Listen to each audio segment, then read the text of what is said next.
Acta Non Verba. I am Carl. I am an alcoholic, addict, codependent, and just many other things. My sobriety date is August 22nd, 2014. I'm Lindsey. I'm an alcoholic. My sobriety date is September 6th, 2015. This is SoberPod. SoberPod.com. Yeah, SoberPod, keep it authentic, no facades. If it's real, then you know it's ours. Welcome. SoberPod is a podcast dedicated to the idea that one addict or alcoholic helping another is crucial to building a life in recovery. Join us this season as we read from our books, Lindsey's book, The Spirit Vigilante, or Spirit Vigilante, and then, of course, SoberPod's book, 366 Effing Days Sober. And you can look in the show notes or visit spiritvigilante.com or soberpod.com or thespiritvigilante.com or soberpod.com to learn more about how to get those books. As always, stay active, stay sober. Isn't that funny that the very tagline is almost like the very thing that we're talking about? Isn't that weird? Okay. So maybe we should just title it "Stay Active, Stay Sober." No. Yeah. No. Okay. So Lindsey, as we were supposed to do, we're supposed to read from the book, and we're supposed to talk about sobriety and all this other stuff. I do want to say, I went to interview Mr. Sam Miller at sammillercomedy.com. I went to interview him last Tuesday, and I had a wonderful time interviewing Sam Miller in a Disneyland hotel room, and it was a little surreal, but let me just say, we went out to dinner afterwards. It was great. We met up with other people, and it was really fun. It was a really good time. I really appreciated that he didn't come as a comedian. He kind of came as more like a person who is also a comedian. He came as a person in recovery who's also a comedian. I guess that's how you would term it, right? And that's funny because it's exactly what I asked him to do.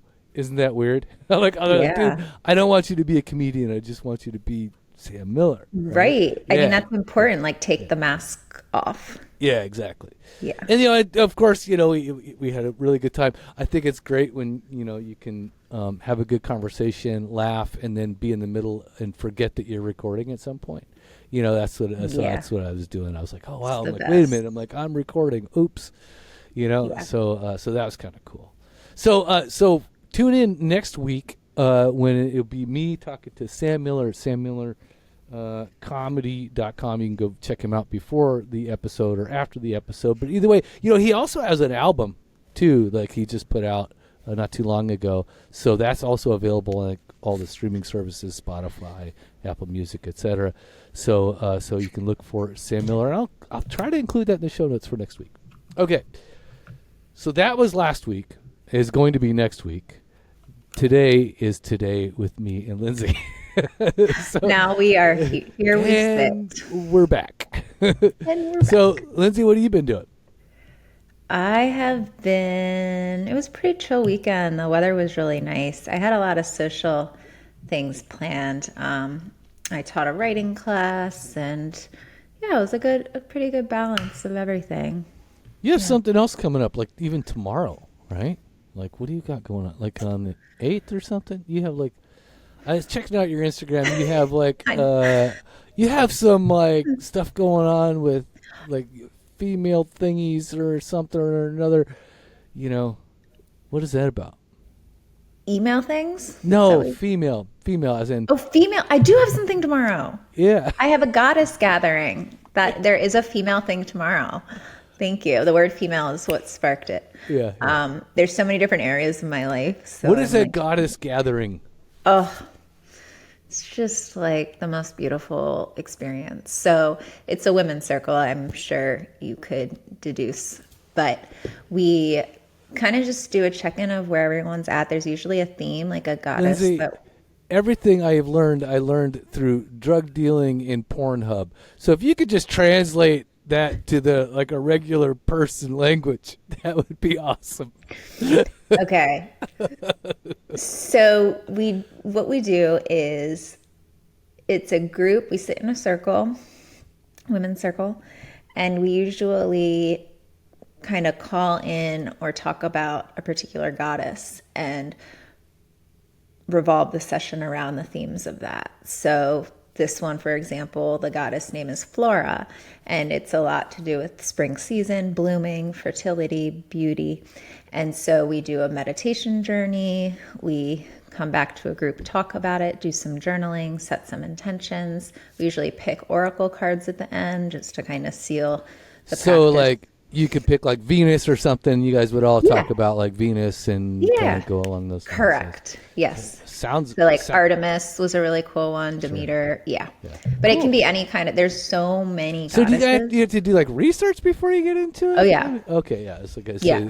yeah. Because there's so many. It's like, I mean, there's Greek, there's Roman, there's Kali, there's, all of them. Yeah. And before the patriarchy took over, like, that's kind of like, that's where we had a lot of female goddesses. Goddesses actually were, I think, more considered before, male They gods were. in that sense. Yeah. that kind of Centuries thing. ago, for thousands of years. If you look back at art and architecture and statues, it was goddesses were revered. I mean, they were just the power of the womb, the power of creation. They were really held high. I have told my partner and his friends that no, he cannot host a God gathering adjacent to ours in the next room because that's not the same. Like your whole life is a God gathering. Yeah, exactly. Okay. So yeah, you guys do it every day. We can do it every so often. Give us one day a month. Give the goddesses a chance. Okay, so that's a sidetrack that we're gonna have. How about you? Yeah. What do you mean? Just like, what have you been up to? How are you doing? Well, I did that recording. where are you? I think that was like awesome. I also then Yeah. the day before, of course, I was doing improv stuff, and I still feel very uneasy about that. I'm starting to get in my head about it, and I got to remember that like it's not about like achievement and all the other things that I start putting on it. So I really just have to like I literally today I was like I was feeling like, oh, I just don't want to do that anymore. Like, oh, I shouldn't do that, because I was getting in that fear mode. Like, oh, it's going to suck, and I'm going to suck, and I should just stop. And who am I kidding? What am I doing? Just all this really weird shit Imposter around it. syndrome. Yeah. So I just got like, you know what? Like, I'm just going to go with it, and I'm going to continue enjoying it like I have been. And I'm not going to try and think about what it means to do a thing, you know what I mean, or to perform, or and you're going to do whatever. it anyway, despite those thoughts, and that's what. Fuck it, do it anyway is kind of where I'm at. Click submit. yeah, exactly. So but again, I get into my head about that shit and that kind of stuff. So it's so funny. Like once it's done, it's like, who cares, right? Like I know. So what? And then That's it's so my small motto. too. So what? Yeah, it's I'm not hurting nobody. Okay. So, what else did I do? I went to Eckhart Tolle, like on. You did? Yeah, a talk and everything. That was kind of Stop. strange. Like virtually or in person? No, like in person. Like we went to the What? Peacock Theater with friends, and I went with two friends that we set this up like 3 months ago. I didn't even think about it. I would kill to see him. Yeah, it's just I mean, the last time a bunch of people gathered in a very large room and listened to a small German man, they all went out and killed people. So I just said I would kill someone. You're like, I'm not hurting anybody with my improv. And I'm like, I would kill for Eckhart Tolle. Let's be clear. Again, it was great. We sat there for 2 hours, and it's all wonderful and beautiful and everything. But the fact is like, just like what we're talking about today, which is like actions are really, more. Yes. They speak louder than any other words that you could ever utter. So that's kind of the idea. It's like I go, great. We all sat there and we did that, and and then what? You know what I mean? What are we going to do with it? And then what? Yeah, it's like, and then more than likely, like we all left with maybe about 10 minutes of, retainable information or something. Right. Yeah, Right. it was like just whatever. So it's almost like watching a YouTube that you just forgot about. It's kind of. So I was like, oh, thanks, Eckert. That was wonderful. So that's a nice seamless segue into today's reading. Acta Non Verba. Yeah. So we're recording this April 7th, and it may be a different date or time zone for you, but usually what we do is we read some stuff out of a book and then we talk about it. And this may end up being good or bad. Just depends on the topic. It depends on how we're going. Okay, so let's get into this. It's based around recovery. Do you have anything to read from your book? I do not. Okay, so we're just not today. So, but there is stuff in there that does apply, I'm sure. Okay. 1,000%. Okay, yes. so this is from 366 Effing Days Sober, April 7th, and here it is. April 7th, do you evangelize recovery? Is that all you can talk about? When the subject comes up, do you rail on about how fucking awesome it is? Do you put on a holier-than-thou attitude? First, don't do that.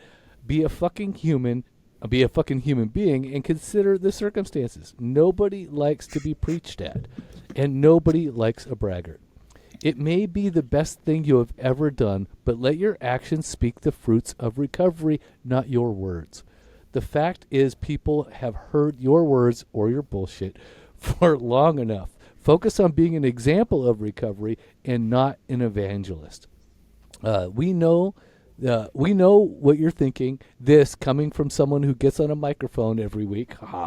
This may be true, but we make a reasonable effort to remain anonymous and to live by our words the other 23 hours of the day. So reflections, do you preach about recovery or do you talk about it? What's the difference? Daily challenge, take some time today to listen to a speaker on Sobercast. Do you listen to Sobercast every once in a while? I've heard of it. I don't really know what that means. They just have a bunch of speakers on there and that kind of stuff. Okay. Okay. Do they preach or share? I don't know. So I originally wrote this because like there are people, like when I go to a meeting, for instance, and maybe if I'm having a bad day, like after the meeting, maybe I haven't shared or whatever, and I'm standing outside and I'm like, you know what, like, yeah, I'm having a shit time, I'm not, my wife's being a bitch, whatever I say, right?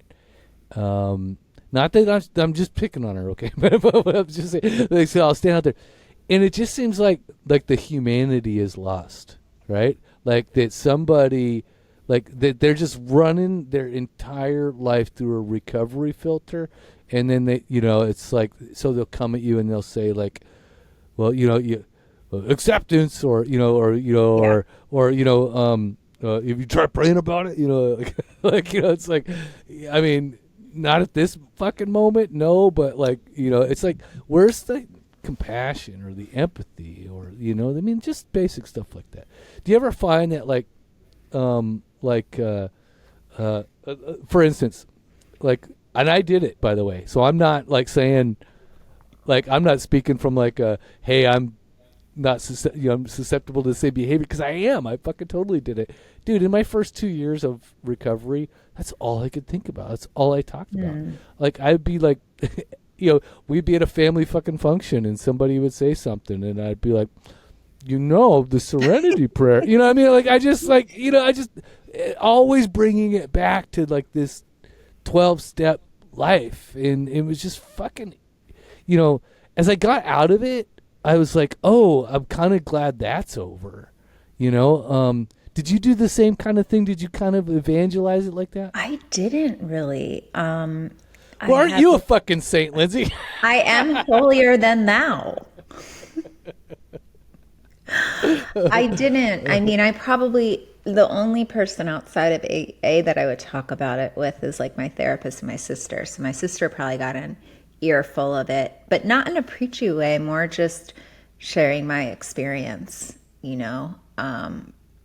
But yeah, when people would ask me why I wasn't drinking, I wouldn't all of a sudden be like, I'm in the program, or I'm, listen to this. But I've seen a lot of people do that in and out of meetings. And I think it just comes down to watch what people are doing rather than what they're saying. When I was really, really severely depressed, and I sat in a meeting and cried and was just shared and was like, I don't know what to do. Like, I want to die and I can't be here anymore. Oh, And that just makes my heart hurt right there.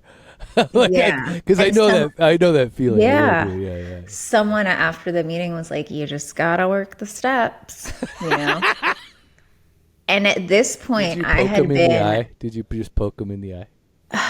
I wanted to, but like then I would be in the hospital for homicidal and suicidal ideation. So I didn't want to like confuse things Yeah. too much. Don't want to mix the two. No, those should be separate visits, like summer, winter. Yeah. Fully. So, and that really upset me because I had been doing every single thing humanly possible, going to a meeting every day, meeting with my sponsor, going to yoga, doing meditation, and it was not helping this aspect of my mental health. And I eventually did get hospitalized and all of that. So I do think that going back to the program as a guide or whatever recovery tool you're using as a guide can be very powerful. I do think that there's other complements to that in life that we need. And in the big book, it says like, there are doctors out there for a reason, like go see a psychiatrist, you know? So it can be very dangerous when people are too much program oriented. Like there's this whole scandal near where I live in the DC area of people this one club in particular, people being told to go off their meds and the program will heal everything. You can't take any mood altering substances at all. And like nowhere in our literature does it say that. Actually, it says the opposite. Correct. It says that we are to rely Yes. on the professionals. Like that's in the fucking materials. It begins with the doctor's opinion, yeah. Hello. right? That's wonderful. Yeah. So. Yeah, I have often heard it preached, you know, and people say, you know, that if you're on meds, you're not, you know, doing recovery and this kind of bullshit. Again, who are they? They're not doctors. They're not professionals. These are just laymen. And again, it's and we're all sick. We're all alcoholics. It's I've heard it said, which I really enjoyed there was a guy when I first was going to meetings, and he would say all the time. He moved, which I'm kind of sad that he moved, but he would say like, you know, the program is basically like, you know, it's the only you know, prison that's being run by the inmates. Like this is like you know, Brilliant. the insane asylum run by the inmates basically. And so, which is so true. Like it's an insane asylum run by the inmates, and that's kind of how that works. And so there's a place there that, you know, where it can get distorted and it can get, and that, you know, that's why we say, you know, principles before personalities and all this other stuff, because it totally gets fucked up pretty quickly. Yeah. I went to a house meeting once where this guy was they were doing like these Joe and Charlie tapes, which is, again, it's 12-step I love speaking. Joe and Charlie too. And Joe and Charlie, wonderful, because they're doing their little speaking thing. But then this guy was like at his house, and he had like, you know, about 8-9 guys around a table, and I was invited, so I'll go. And I liked Joe and Charlie. I had already listened to it on my own, doing like these, you know, drive-in and stuff like that. So when I went to this, you know, house meeting, I thought, oh, okay, and it'll just kind of like, well, because it basically the setup is like we listen to a little bit of it and then we share on it, right? I thought that was kind of a cool little setup, and I had listened to Joe and Charlie like so many times already because I was obsessed about recovery. So then I'm sitting there, and then the dude would like hit play, and then it would go for like maybe 3 minutes, and then he'd stop and he'd start talking, and then instead of anybody else talking, he'd just hit play again, and I'm like, oh, so this is this dude's, so it's the cult of personality stuff was coming up, and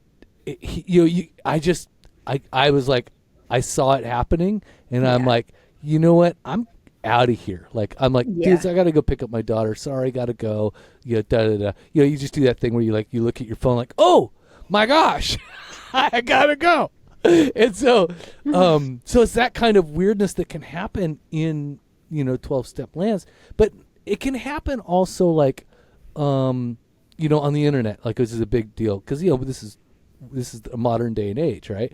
We have these people taking these existing concepts like 12 steps, they Right. convert them for their own purposes, and then they spew them back out, and they are the gurus of the internet, right? So it not only does it happen in real life, but it also happens virtually as well, and people fall for this shit.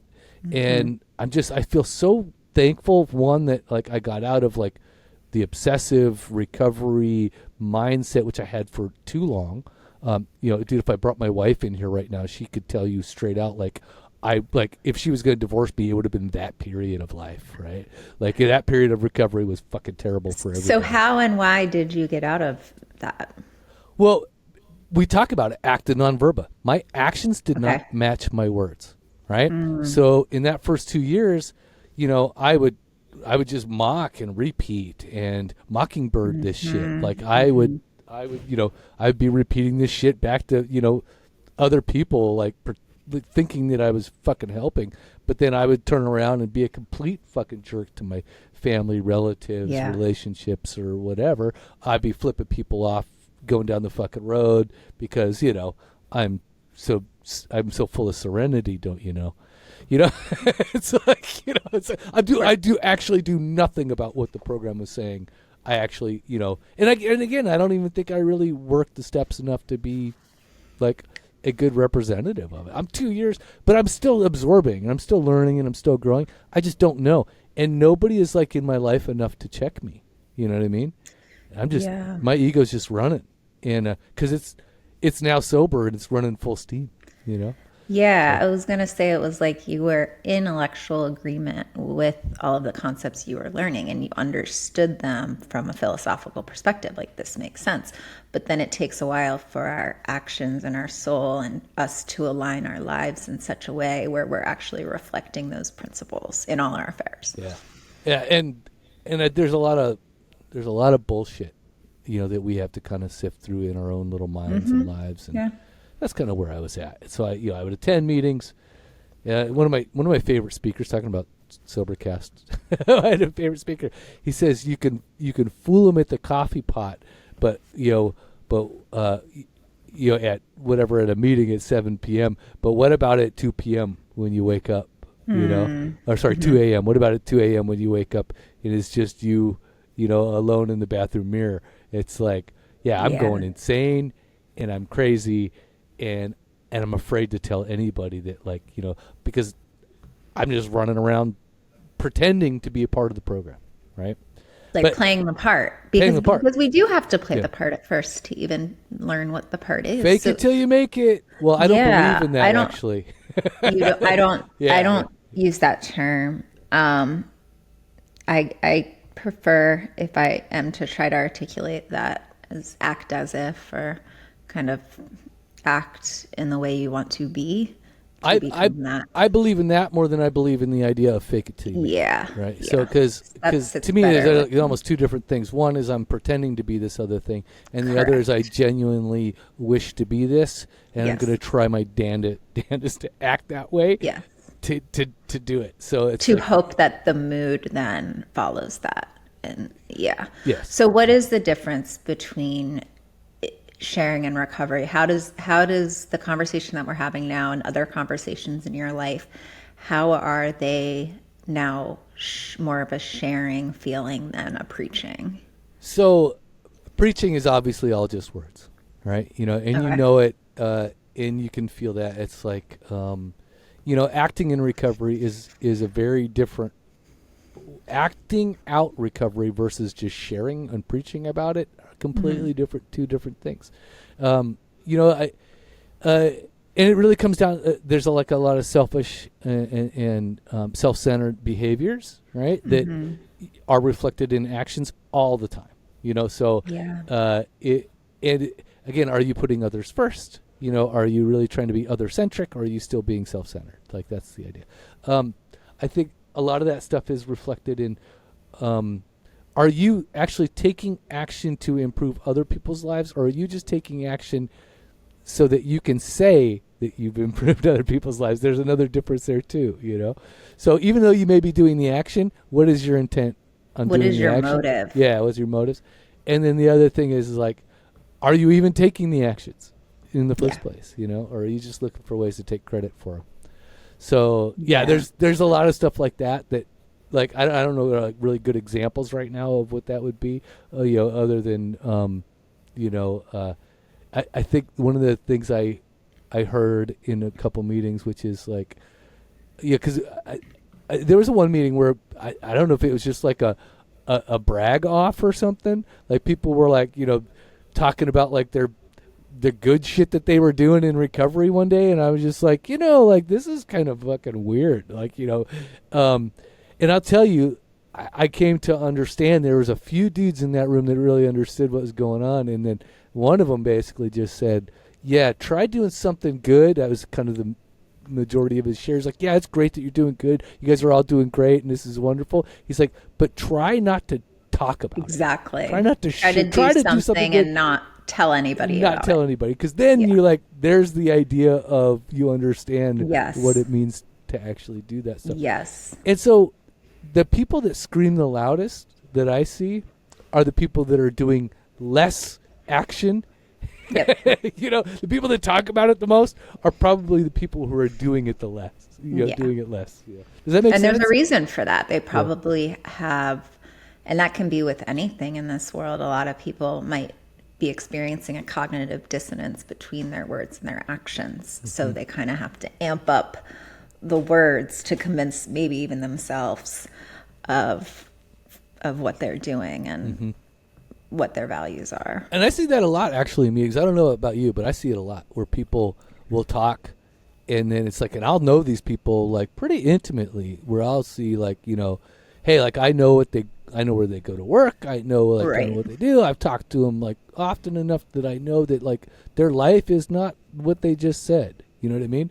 But they definitely want it to be. But it definitely is not what they said. And so there's a lot of the times where I'm just kind of like, oh, I see. You know, and it's, again, you can fool them at the coffee pot at 7 p.m., but at 2 a.m., you know, I'm sure they're thinking different thoughts, you know, in front of the mirror. So, so what about you, Lindsey? Did you ever feel like you were preaching? Like when you wrote your book and you published it, did you ever kind of go like, is this me preaching? Did you ever like have that self-evaluation? You know what I mean? Not necessarily. I think that really what I tried to, and my book's a great example because every word in there, every story, every lesson, I really had to ask myself, how is this part benefiting the reader? So not about me impressing or saying how much I know, but I think when we're coming from a place of humility, then we're sharing our experience rather than preaching and guess how much I know about sobriety or the world at large.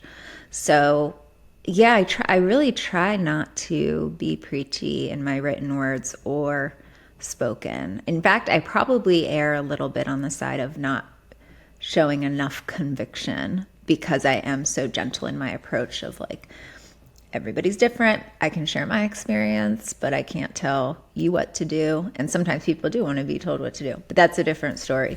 So yeah, I don't think I do preach really a lot. I think I totally preach a lot. I probably do. Maybe I'm just in denial. Yeah. I don't know. Well, I mean, there's times when it's like, it's needed. I think you're right. Like there's like some people who actually, they kind of ask for it or desire it in a certain sense, right? Yeah. And they kind of want to be told what to do. So there's a way to be preachy about that stuff. And there's a way to be like light-handed, I guess, right? So, but I totally do. Always asking, how are these words benefiting the receiver of them right now? Am I doing this to impress or am I doing this to heal? Yeah.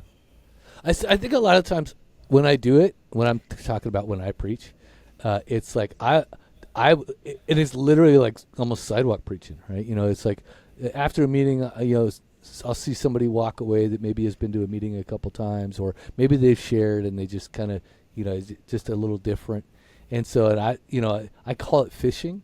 I don't know why, because I pull them back in because they're ready to take off to their car, Yeah. And then so Yeah. so I go, hey, get back here, and then Yeah. and then I go, what do you? And what I'm trying to do when I feel like I'm preaching at that point, is I really just trying to shock them out of their system a little bit. Like I always feel like, if I'm talking to them, it's like, they're kind of like in that half in, half out kind of stage a lot, and so I'm also like trying to like kind of wake them up a little bit to say like, dude, like, have you thought about this? Have you thought about, like, Right. whatever. But like, still stay level enough with them where Totally. they're not intimidated by Totally.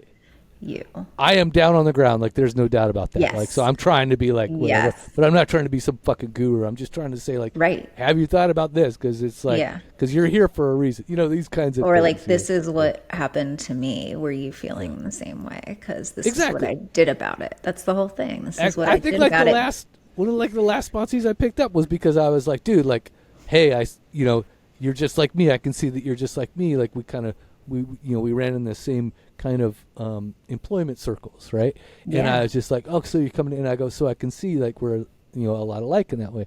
And I just was like, I just kind of be befriending him. I wasn't even like trying to get a sponsee, I was just like trying to say, hey, like, where are you coming from? And then Yeah. he told me he was also at a very culty group in our Southern California Oh, area. wow. So we talked a little bit about that. And so when people Yeah. come from a very culty group, they kind of have a really bad taste of, a program in general. So I'm like trying to say, hey, no, it can be different. Like you don't have Yeah. to be part of the cult here, that kind of a thing. So, Yeah. so I guess, so you don't feel like you've ever been like preachy about it, or like you've ever been heavy-handed with it? Now that I'm saying this, I'm like, maybe you should ask the people in my lives. They might have something different to say. I can say that I do take the approach.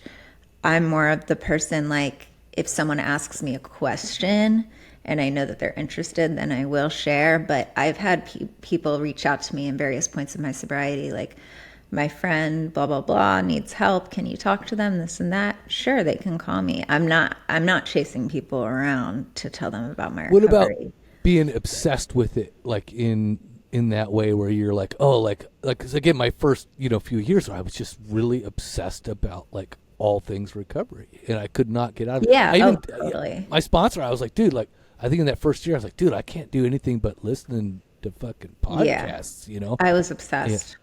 Yeah. And I needed to be at that point. I think I needed to kind of let it consume me in a way where I really got to understand this stuff. And what else was going to fill my brain, Yeah. Me too. and my time. No, I needed something completely different, and Yeah. that was it. Like, if I didn't do that, but I, it's funny. Like, I asked my sponsor at the time. I was like, "Hey, I'm finding it really difficult to even concentrate on work. Like, I can't work." And I go, "I just rather listen to recovery shit." And he's like, "Well, can you do it at the same time?" I go, "Yeah, but I'm just distracted." He's like, Is anybody saying anything?" I'm like, "No." And he's like, "Keep listening." He was just like, it couldn't hurt. What would you say to people who are much like us, who were like obsessing and listening to all that shit, and like who really just were absorbing it? What would you tell them now? Because go back in time and tell yourself, give yourself the best advice you would possibly be able to give. What would that be? So the way I think of it is, anything that you go too high on, you can crash very quickly. So I would say just like staying somewhere in the middle, just take it easy. You can stay in the middle of the group and in the middle of the program. You don't try to build something that isn't sustainable, where you don't have to read it all in one day or know all the things in one day. And as far as the preaching goes, yeah, I mean, again, asking yourself your motives for why you're saying the things that you're saying, and where you are and what you're doing. I think for me, part of it too is I always want to be careful to not judge others or feel like morally superior. That's where I struggle. So I never want to make other people feel less than. And so I'm very clear whenever someone makes a comment about drinking or judging someone who was drunk or whatever, I'm like, that's me. That's me. I can't say anything badly about that person, you know? So just not having this idea, this illusion that now everything's different. Now I'm a completely new person and holier than thou. Yeah, I think you touched on it, which is like there's a lot of balance in there. Like one of balance. Yeah, my sponsor John would always just like all the time. He was like, "Dude, it's all about balance. It's all about balance. Like everything that you." Because at the stage that I was at, I was solidified in terms of being able to stay sober, quote unquote. You know, after the 2 years, I redid the steps and I actually did them. By the way, we talk about actions, not words. I actually did them more honestly and more earnestly than I had ever done them before. So as I felt kind of like an imposter in recovery as well, I was like, what? You know, geez, I felt like an imposter in my own life to begin with. And then I felt like an imposter in recovery. And I was like, what the fuck am I doing? So I was like, all right, so I'm actually going to do the work, quote unquote, and I'm going to do it the way an honest person would do it. And when I didn't agree with anything, I didn't agree with it. And I said why I didn't agree. And then I was like, but can I still move on even though I don't agree? Right? Like, or can I adjust or whatever? And I did all that stuff when it was really cool. And then that gave me like a really good example of who I was as a person. And so then, and again, like what they always say, it's like, if you don't understand yourself, then like, how are you going to help others, or how are you going to participate in the future, and all those other types of things. So that was kind of like my main task, was to stop living as though I felt like I was an imposter, and then start living as though I was myself. And so and that involved a lot of balance, because I was extreme in a lot of different ways. As we all are sometimes in recovery, right? Yeah, I mean, it's like, you know, we can do that stuff to ourselves, which is kind of sad. So I think the process of showing, not telling, can be very powerful. People are watching what you're doing, and if they want what you have, they're taking notes. You know, you don't have to tell people how religiously you attend meetings or how many service positions. Like, people know who the long haul people are in the program, and you know, and they're typically not the ones that are the loudest. Yeah, exactly, right. And they're not the ones collecting people and trying to it's that weirdness. Let me just say, one of the best things, and I read it once on the podcast, and I got a letter from my daughter for Christmas during COVID. So we had taken that whole year basically. She had come back from college. I don't know how long she'd been there at the time, like 3 years basically. And she saw the family, because we all had to come back home. We all had to live together. And it was just really like, you know, oh my gosh. And what she knew was the version that I was before she went to college. Interesting. Lack of action in many words. Words. And so, and this is the daughter that, full on in recovery, I had disagreed with her actions at one point. She was defiant, as good children are, and I remember we were fighting in the kitchen, and I spit in her face, and I told her to fuck off. I literally spit in my daughter's face, in recovery, by the way, and told her to fuck off, and felt completely justified doing it, and so years pass. Right? Of course, she goes to college and all this other stuff. But then she comes back, and we're living that entire year from like basically that March all the way to December. She writes me this letter. And I would have killed anybody for this letter, because it was like, she basically said in this letter, it is clear that like things have changed. The actions that we are doing, the person that I am today is like, you know, she's so proud of, and the way that I treat her younger sisters and her and the rest of the family, it was very clear to her that, like, you know, actions were being done. And I tell you, like it, like just, I mean, it, this letter, so by the way, I fold this letter up, and it's in my big book, right? So that's where I keep it, and so because that is exactly, it reminds me that that's what that work meant. The work, not the words. That's what the work meant. Yeah. So, but I would have, if I would have just continued doing what I was doing, and I didn't go back in and kind of double down on the work, and if I didn't then live the words rather than, just saying that shit, I would have never got that letter, right? And it just meant everything to me. It really did. To like, and the fact that she could see it, that it wasn't some bullshit. She didn't say it to try and get me to, get another $2,000 worth of education or whatever. She wasn't. You know what I mean? It was genuine, but you could read the letter, and she basically says, "I love you, Daddy," kind of stuff. And that's so beautiful. Yeah, and so again, that was like she was like 20. She was just turning 21 or something like that. Yeah. So very, very cool thing to get. So so that's what I would say to that person. Yeah. Be a person of action. Be a look at what is missing in your life, and then try to balance everything about balance. And don't forget to be a fucking human being. Yeah. Like, it's like, and not everything is recovery. And what about the rest of the life? What about the rest of the pieces of the human puzzle? Are you like, how is work going? Like, how are your relationships? How's your social life? What are you doing in your community? Like, what are the things that, like, again, you have like the Stoics talk about this circle of influence, right? The very center is basically yourself, right? And then you go out to your immediate family. So, your wife and your children, or your mother or your father, etc. Then you go out beyond that, and it's your local community, and like, your postman, and like all these other types of things. The teachers that you come across, and all the dude at the market, etc. And then you go out from there and you expand even further, right? So now we're talking about like, civic duties and government, and local governments and cities and chambers of commerce and businesses, etc. It's like, and the circle just keeps getting larger and larger and larger.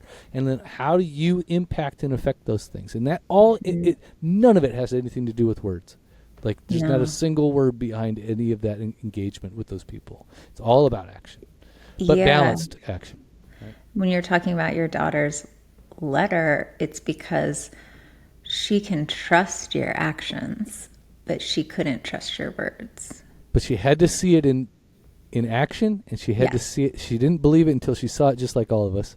Yes. And she had to be living in it, in order to see it, right?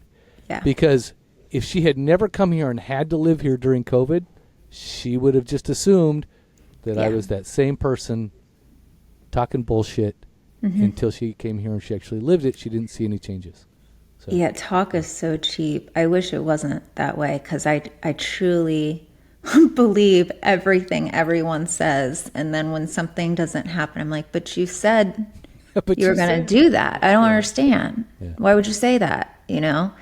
Because the word, like, now is someone's word is so important to me. And so I'm very careful with my words of what I'm going to do and how I'm going to do that, and when I'm going to, I don't ever say I'm going to do something that I don't know that I'll be able to carry out.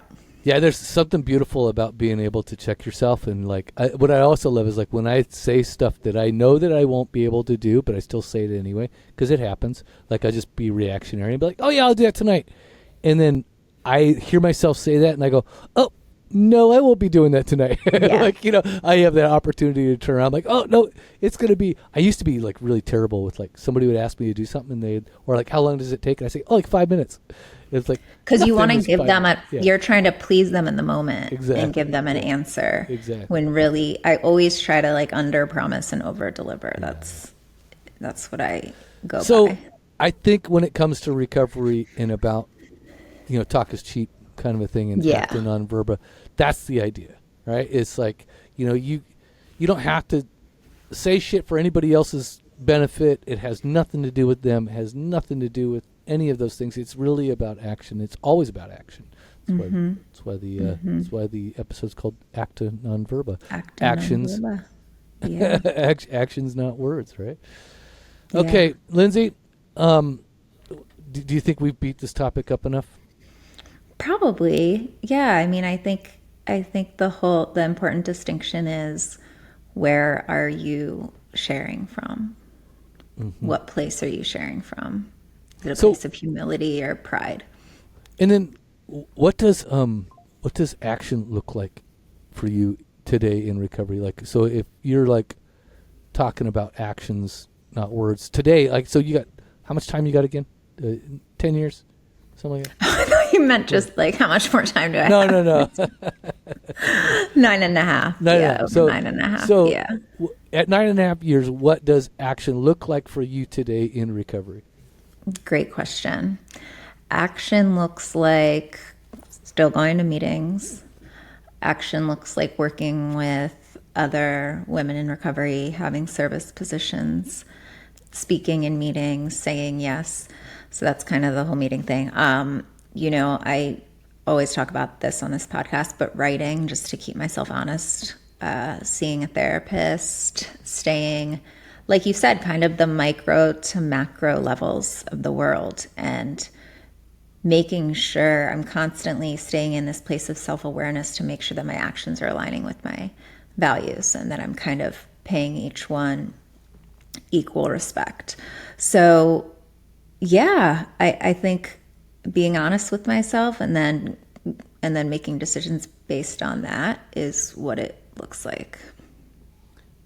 How do you know, how can you tell if, I guess, because you said it earlier in the podcast, you said you kind of just know when somebody's not walking the talk.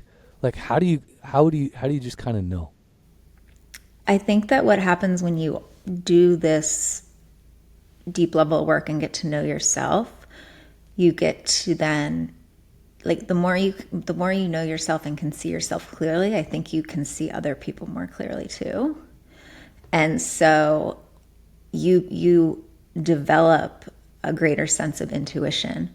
And once you learn how you can trust that little voice inside of you that we've spoken of before, then you don't have to put so much rational thought into things, because you, like I said, you just know. And it's hard to explain, I guess, when some people say in relationships, when you know, or I knew from the moment I saw him. That's not a rational knowing. That's a heart intuitive thing. knowing.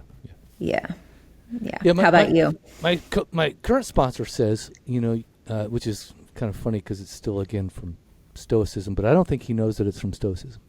I think it's just part of Broicism? I think it's Broicism, but yeah, but it doesn't make it any less true. He says, you don't have to be a good person; you just have to do what a good man does, right? So it's not like, so that's kind of the idea behind action non verba. Doesn't matter how I feel about myself.